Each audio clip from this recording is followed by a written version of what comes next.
Well, the continued trade tensions between the US and India, including recent tariffs imposed on Indian goods, could reduce India's GDP growth by as much as 0.5%.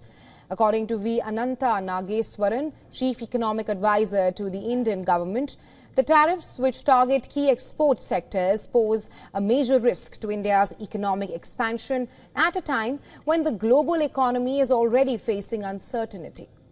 The Indian Economic Advisor warned that the US tariffs could have a chilling effect on the country's exports, particularly in sectors like pharmaceuticals, textiles and information technology services. The Chief Economic Advisor of the Government of India said, depending upon how long it lasts, even in this financial year, it may translate into a GDP impact of somewhere between 0.5% to 0.6%. The impact could be substantial for an economy gearing up for higher growth after the pandemic recovery.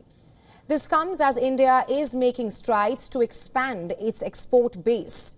But the tariffs raise questions about the country's trade ties and also long-term strategic planning. Nageswaran emphasized the need for India to diversify its export markets and invest in value-added industries to offset the negative impacts of the tariffs. While the government continues to engage with the US to seek relief, the current trade policies may force Indian businesses to reassess their export strategies. Experts also point out that the tariffs come at a time when the global economic landscape is fragile, with slowing growth in major economies and rising inflationary pressures. The cumulative effect of these factors could slow India's economic recovery and dim the outlook for the upcoming fiscal year.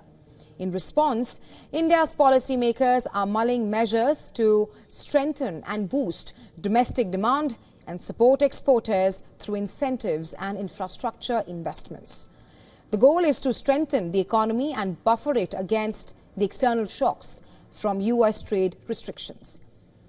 Well, with the pressure from tariffs highlighting the vulnerabilities in India's export-led growth model, and the government's response will be critical to maintain economic stability in the months ahead.